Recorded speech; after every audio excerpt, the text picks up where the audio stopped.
Volám sa Richard Šarkézy, som majiteľom potravín Michaela, ktorý sa nachádza v Prešove na sídlisku Sekčov. Našu predajňu sme otvorili asi 8 mesiacov dozadu. Moja veľká inšpirácia bola vlastne v zahraničí, kde som žil dlhoročne, kde je veľa takýchto malých obchodíkov, ktorí sú vlastne bližšie k zákazníkom.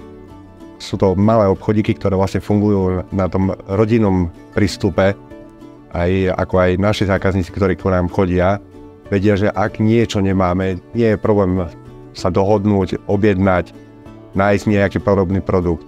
Vedia sa to napríklad aj porozprávať, nemusia sa náhliť.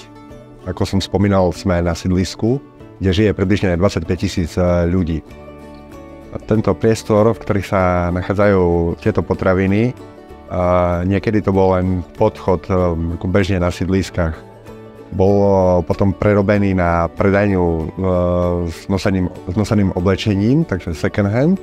Prevádzka bola zrušená a asi po nejakých 6 rokoch vlastne sme našli my tento priestor, ktorý má nejaké 42 m2 plus 15 m2 skladový priestor, ktorý sa nachádza na platforme.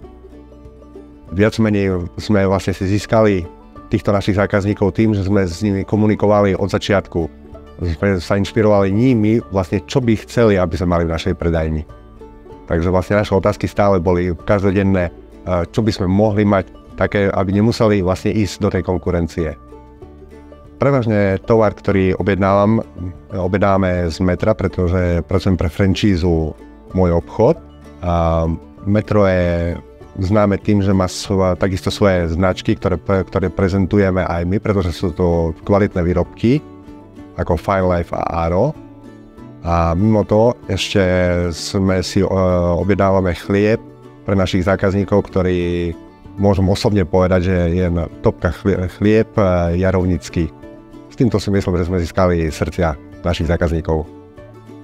Naše maličké potraviny, aj napriek tomu, že sú rozlohou malé, ale máme dosť široký výber sortimentu, čo sa týka od cestovín, múky, chladených vecí, mrazených polotovarov, čaje, káva, zavareniny, nejaká tá ryža, alko, nealko, niečo pre maličkých, sladkosti, až po základnú hygienu, skoro všetko. Už asi týždeň predávame aj zeleninu, aj nejaké ovocie. My sme na začiatku veľmi nechceli tú zeleninu a tak, ale vzhľadom na to, že sa bavíme tu s ľuďmi tak vlastne nám sami zákazníci povedali, že pre nich by bolo lepšie, keby prišli k nám a vedeli by si tu kúpiť už aj tú zeleninku. Takže sme to začali skúšať pomaličky. Ako každá malá predajňa, aj my bojujeme tu na konkurenciou v okolí. Máme tu na 2 väčšie supermarkety, ale myslím, že tým, ako máme otváraciu dobu, sa nám to viac menej kompenzuje, pretože my sme otvorení od 7 rána do 10 večera. Dosť veľa ľudí vlastne končia v práci neskôršie. Pre tých ľudí, ktorí pracujú do tej 8, už nemajú šancu ísť niekam nakúpiť, tak stále sme tu pre nich. A tým, že vlastne sme taký ten rodinný obchodík, ako som spomínal, tak máme aj takéto kladné zážitky vlastne spred Vianoc, kde prišli ku nám zákazníci, ktorí už, dá sa povedať, že patria do tej našej rodiny.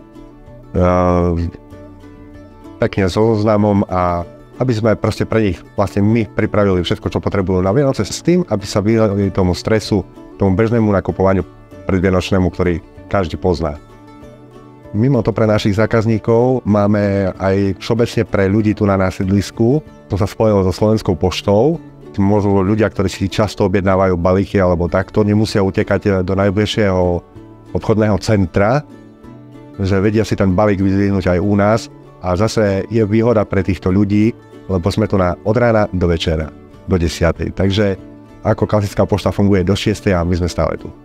Čo sa týka našej reklamy, máme vytvorenú aj webovú stránku na Google, máme aj stránku na Facebooku a tu na ľudí v okolí, vlastne, ktorí lebo nie všetci využívajú internet.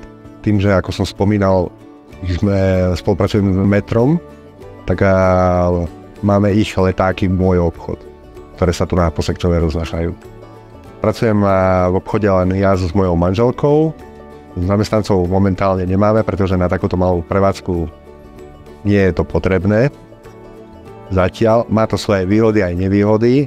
Ak nevýhoda je tá viac menej vyčerpanosť, pretože pracovať od rána do večera dá to zabrať, ale výhody sú zase v tom, že je to naše a tým, že keď sú nejaké sviatky alebo toho pokoja a tak môžeme vlastne mať otvorenú tú prevádzku. Vtedy tí ľudia vedia si nájsť aj teraz na Google alebo na Facebooku, že my sme a sme otvorení. Chcel by som poďakovať za vašu pozornosť, poďakovať našim doterajším zákazníkom, ktorých sme si získali za tých 8 mesiacov a dúfam, že k tým našim zákazníkom sa pridáte aj vy. Ďakujeme.